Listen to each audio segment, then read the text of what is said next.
Yo, what's going on guys? Kashi here, and in this video, I'm going to be giving you 11 underrated tips that honestly, I wish I knew before getting into this space. For context, I've been in the high ticket sales space for the last 2 years, and I went from making 0 to 40K a month in under a year.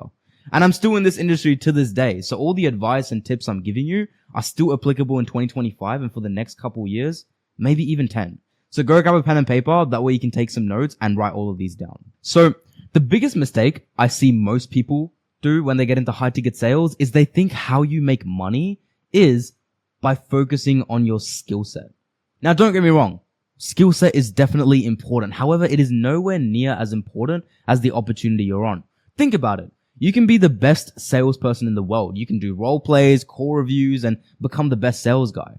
However, you're not going to be making money if on the opportunity you're on, there's no one else doing 10K a month. Like, you're not going to be making 10K a month. The vehicle that you're in is honestly what matters the most. And the reason I know this is true, let's take 2 of my students. First one is Adrian. So Adrian's one of my students who came to me after already being 1 year into the high ticket sales space, and he already had a decent amount of experience. He knew how to sell. But the problem was the money wasn't showing for him. And over that year, he had a lot of inconsistent months of $0, couple grand, etc. And he was just going in this up and down cycle. Now, as soon as he started with me, which was in around February, March this year, he went from 0 to 20K a month in 3 months. Boom. Why is that? Because he actually understood that, yeah, I'm good at sales, but I need to understand how to acquire A-tier offers, which is exactly what he did. Let's look at the other side of the spectrum. This is one of my students, TJ. TJ started with me with 0 experience. He was brand spanking new to high ticket sales. And he used to work at JB Hi-Fi, which is like a retail job, which is pretty much 0 experience in high ticket sales. And I told TJ what I'm telling you guys right now, which is focus on your offer acquisition, because that is the most important thing. And within 2 to 3 months, he landed one of the best opportunities I've seen in this space, where they give you a 5K base closing position, plus commissions, plus a brand new MacBook, plus the ability to travel, plus the subscription to the program, and every single person on there is doing 10K a month, working very little hours. Boom. You see the difference between the 2 students is one person just focused on offer acquisition from the start, and the other guy, Adrian, even though he's doing great now, like, bless him, he had a lot of trouble getting up and running. And this is why I'm giving you guys this advice now, so you can go and implement it. Cool. Now that we know that offer acquisition is the most important part, there's no point talking about offer acquisition if we don't even know how to actually land these interviews. And one of the most underrated tips I have for interviews is dress up properly. And one of the biggest things that I see in this industry is especially young guys that are 18 and in their 20s, they hop on interviews wearing a singlet or a graphic tee and some sneakers in their bedroom. Like, come on guys, you're going to get absolutely smoked by actual real professionals in this industry. Now, I've done over 50 interviews myself and been on the other side as a manager, and I'm saying this from experience because I've passed some of the most competitive interviews in this industry. So what's a good thing that you can wear? Some really simple things you can wear is a suit, a button-up, a polo, something that's smart casual, something that makes you look slightly sophisticated and sets you out from the competition. What you want to avoid is things like singlets, graphic tees, hoodies with your hood on, a cap. These things are just unprofessional, and I don't know why I'm still saying this, but a lot of people still stick to these basic things and they miss out on it. And I'll share a really cool story with you guys. When I was doing 8 to 10K a month, I was traveling around Thailand, Bali with 2 of my friends, and one of my friends, his name is Rahul over here. And we lived together for around a month or 2, just locking in and focusing on sales, which was super fun. And one night we went outside, we were very hungover, and it was around 7, 8 o'clock in the morning, like Thailand time. And he walks into the living room wearing a full suit. Like a full suit, tie, nice watch, dressed up. And I asked him, dude, where are you going? Like, do you have somewhere to go? And he told me, oh, no, bro, I just have an interview for a sales role. And I was like, what the frick? Who brings a whole suit to a sales interview? And I actually sat down like on the side while he took that group interview out of 20 people. He landed it. And fast track now, he's doing like 30, 40, 50K Australian every single month in commissions. Again, it goes to show, right? Winners win, and you need to have a high standard if you want to compete with the best. Cool. So how do we even land these interviews in the first place. And in my opinion, one of the most underrated ways to land opportunities is by far networking. And you probably heard the saying a million times, your network is your net worth. But be honest with yourself, like right now, how many of you have actually genuinely taken action on that saying and gone at it at a high intensity? Most probably 99% of you watching this video, right? And the reason why networking is so underrated is, let's look at the top companies in the world. Microsoft, Google, Tesla. Those top employees doing a couple $100,000 a year, 80 to 90% of them are hired internally within the business itself. Same thing with high ticket sales. The best way to land an opportunity is by knowing 2 to 3 sales reps that are already on the offer and getting referred. And that does two things. One, you skip the waiting line for even getting an interview and getting a shot in the first place, right? While other people are applying Loom videos, outreach, cold DMs, you just skip the whole waiting line. Second thing is, on the interview itself, because you've been referred by people that are already working on the opportunity, you have like a 10x success rate on interviews. And even if your interview skills are like subpar, you still get by. And I'm sure you can relate to this, where you guys have hopped on group interviews and you haven't been chosen, even though you had the most experience. It's because the person that got chosen knew the founder the most. As simple as that, right? And honestly, this is also the only way, in my opinion, to land A+ opportunities that you didn't even know existed. You won't see these opportunities on Facebook groups, Seek, Indeed. And the reason I know this is true is, let's look at one of my students, Kavindu. Kavindu's a killer student of mine who, in 2 weeks, with zero experience, landed his first ever hybrid opportunity as a setter and closing at the same time on an opportunity where people are doing 10K a month already. Cool. Now that we know how to land opportunities, one of the biggest mistakes that I see people do as soon as they land an opportunity is they stop networking. They stop looking for other opportunities and they stay complacent on the offer they are. You know, the top 1% sales reps that I've met, I've lived with, I've gone to masterminds with, that make 30, 40, 50K a month consistently every single month? They're always networking and they have that stuff lined up. They have a pipeline of opportunities that they can hop into, worst case. Because the reason I say this is important is you never know what can happen. Your offer can shut down. The ads can just eventually not working. You can even get kicked off if you're not performing well. And the reason I know this is true is because this happened to me. When I was doing 8 to 10K a month, the ads of the opportunity I was working on shut down and I was forced to network and go find an opportunity. And lucky for me, it worked out because that's how I got to 30, 40K a month. But I don't want you guys to make the same mistake and wait until your opportunity goes to shit, right? Like, just don't do that. Now, a live example of this is one of my students, Jaden, for example. Jaden's a 20-year-old that's come in, and the reason I'm sharing this story is he went from 0 to 7K a month really quickly in 3 months, and he was on a really good opportunity that honestly even I thought wouldn't go down. However, over the next couple of months, the ads started tanking, the call volume started dropping, and he wasn't making the money that he was expecting to make.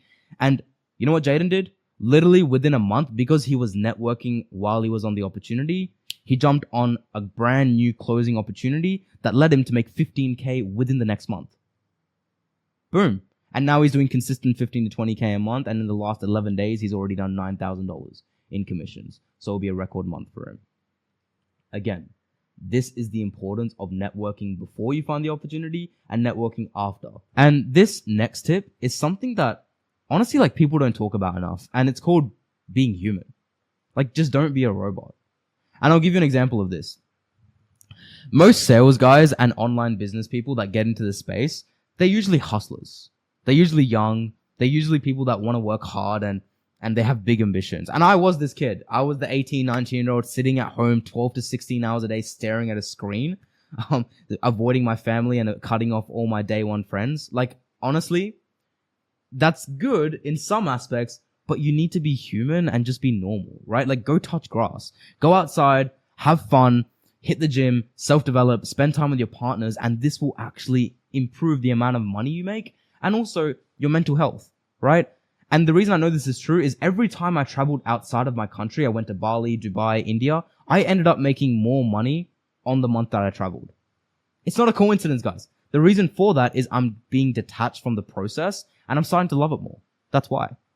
And the next tip that I have that is also very underrated is to surround yourself with killers. Okay. What do I mean by killers in the first place? It doesn't just mean that they make a lot of money. That's definitely a part of it. They make more money than you. However, they're also people that have your best interests at heart. Like they call you out on your mistakes. They call you out on your weaknesses. And also people that operate at a high standard in life. And you've probably heard this saying before. You are the 5 people that you surround yourself with. So I genuinely want you to go grab a piece of paper and write down your top 5 people that you spend your time with. And like spend 5 minutes looking at that list. Are those people really where you want to be financially, in terms of standards, in terms of work ethic, in terms of hard work? If not, then you have to change your circle, right? And I'll share a story with you. When I was doing 40K a month alone in Perth, in WA, which is like one of the smallest cities in the entire world, there was no one around me that was doing that type of money. And I'll be honest, I got very comfortable. And I decided one day to just book a one-way ticket to Dubai with 3 of my other friends in the online space that were from different parts of the world that were doing similar income to me, and just surround myself with them. And I spent the next couple months traveling around Bali, spending time in Dubai with people that were doing 30, 40K a month. And they called me out on my weaknesses. They called me out on my work ethic. And I didn't even know that there was a different level to this. And that's what surrounding yourself with killers will do. It will change your perception of money and how the world works, and that there's a whole other game to this. And my next tip for anyone getting into high ticket sales as well that's on an opportunity right now is prioritize skill sets over money. So what does this even mean? Now, for context, this isn't a black or white statement. However, I find that any money that's made quickly, it comes down just as fast. And quick success usually equals a quick downfall. And money will make you rich. However, skill sets is what's going to make you wealthy. So what's the difference? Skill sets are things such as sales, marketing, fulfillment, leadership, and these are like core fundamental skill sets that you need to launch any business off the ground. And if you have those skill sets, you will never be poor in your life. Money and like having a bit of cash in your bank account, let's say like 100,000 or 200,000, yeah, it's cool, but that doesn't last. Let's say everything was stripped from you. You just lost 100 grand. You just lost the 200,000. What are you going to do then? For context, if I had everything stripped away from me and I was starting from absolute zero again in my small town in Perth, and I had to start again, I would go from 0 to 40K a month next month. And I say that with such conviction because I know I have the skill sets which I've worked so hard years and years on end focusing on that will make me rich. And you guys want to prioritize the same thing. And the biggest mistake I see a lot of young guys and girls do is they get impatient and they chase quick money and they don't just focus on the inputs over a long period of time. So stop thinking about a year from now, a 2 year from now, what your goals are. Start thinking 10 years from now where you want to be. And that's something that I don't see with the younger generation, to be honest. Now, the next tip that I have is specifically targeted towards my younger self and something that I didn't have, which is financial literacy. Now, unfortunately, because of social media and short form content, TikTok, Instagram, you'll see a lot of guys and girls telling you things like, spend money to make money. Now, don't get me wrong, like, there's definitely periods in your life where you can spend money to make money, and I've had my share of spending money, and it was great. I'm glad to tell the story. For example, when I was traveling around Thailand, Bali, Southeast Asia, I felt like a freaking king. And I'm not gonna lie, every time, let's say I made a $500 day, I'd go outside and shout dinner for the boys, I'd get a really expensive steak, I'd go and get designer things that I didn't really need, to be honest, right? So there are periods in your life where you should definitely spend money to make money. However, for most of you watching this video, if when you start making money, your first $10,000, your first $20,000, most likely you're living at home with your parents, you have limited expenses, and you don't need to go and buy that brand new laptop right now. You don't need to go and buy that brand new designer bag. Like, it's not going to be useful for you. What you should invest into is yourself. And that's not just from like a skill sets point of view and mentors and courses and things like that. Invest in your setup. Invest in your desk setup. Invest in a brand new mic. Invest in a nice background. Invest in things that will actually make you more money. And the biggest mistake that I see young guys and girls make in this space is they don't have financial literacy because they make money at such a young age. And I was there before. And honestly, I didn't really have someone in my life to tell me what financial literacy was until, God bless, my mentor sat me down and said, bro, what are you doing? You need to start saving money. And I still do this to this day, right? Even after I made 40K a month, like, I don't think I spent more than 20% of that money every single month, like max. Because I just got the essentials that I needed, which was a good apartment, good flights, good holidays, and good food. And that's really all I needed. And I just focused all my energy and effort into my work. Now, the next underrated tip, in my opinion, and this is specifically for guys and girls that are in sales, is discovery is definitely more important than your objection handling. And if you go through Instagram, you go through YouTube, and you look at all these sales gurus out there telling you how to close deals, they have all these one-liners, back and forth statements on reels that sound really cool. And you try and go implement that yourself on like a real sales call, and you find out very quickly that, oh, this actually doesn't work, and it's a lot harder than it sounds. And the fundamental psychology, like where that stems from, is think of it from a prospect's point of view. If you're a prospect, are you going to be more nervous before the price is dropped, or are you going to be more nervous after the price is dropped? Obviously after, right? So if you're going to try and handle objections after the price is dropped, everything that you're telling the prospect is going to be 10x amplified, and their heart's going to be beating extremely fast. I would rather go through a really good discovery and pre-handle all the objections the prospect's going to give me before they even know price. That way they're more open, there's more rapport, there's more trust, and they're able to come to that conclusion on their own. And this is the biggest difference between an average sales rep and a great sales rep. And I've done this personally, like to close hundreds of 4 or 5-figure deals completely over the phone, not even on Zoom. And this isn't just coming from me. Let's look at my students. For example, 2,400 in commissions, 100% close rate. Jaden, who's maintained an 88% close rate for the month. Students, like Bao, who's done 100% close rate for the day. Again, the proof is in the pudding, right? Now, the next underrated tip is something that we all know we need to do. We hear about it, we watch it, we see it on Instagram, we see it on TikTok, but we never actually implement on it. And that's investing in a mentor. And the reason why a lot of people don't do it is only honestly because they're scared. Social pressure, bad friends, skepticism, and just surrounding themselves with limited mindset people. And why investing in a mentor is so important is because you're literally learning from someone that's gone through the mistakes that you're about to face and will just prevent them. And you're learning from someone that's already walked the path that you want to walk on. And one of the best decisions, thank my 18-year-old Kashi right now, that I did was invest in a mentor before I got started in high ticket sales. And that is a big factor as to why I went from 0 to 40K a month. And in the last 2 years, I've invested over 50 grand into my own coaching. So the reason I'm saying this is because I still do this to this day. Now, for those of you that don't have short attention spans and you stuck till the end of this video, kudos to you. My last underrated tip that honestly, like I wish I heard more of, and I'm speaking to my younger Kashi here, is don't quit. Don't give up. Like, it'll be worth it. Whatever problem you're going through right now, you might be having a fight with your parents, or you might be going against your friends, or you might be going against societal norms. You might be like hating what you're doing right now. Whatever it is, push through, because you will succeed. And that's how winners win. And I am living proof of this.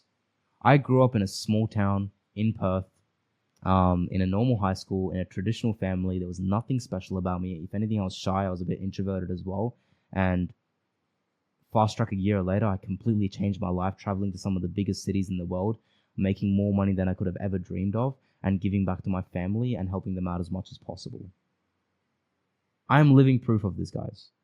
And if you don't want to look at me, go look at my students that I just showed you, like throughout this video. They all started exactly where you are right now. And honestly, this is overwhelming and it's a little bit scary. Like, it's good. It's meant to be scary. It's meant to be hard. Like, push through it, because I'm telling you, the other side is 110% worth it. And honestly, if any of this resonated with you and you feel like you want some guidance, you want some help, and you don't really know how to get to that next level, like, I'll drop my Instagram below. That way you guys can message me with whatever trouble you're going through, and I'll see if I can help. But other than that, I hope you got some value. I will see you in the next one. Peace.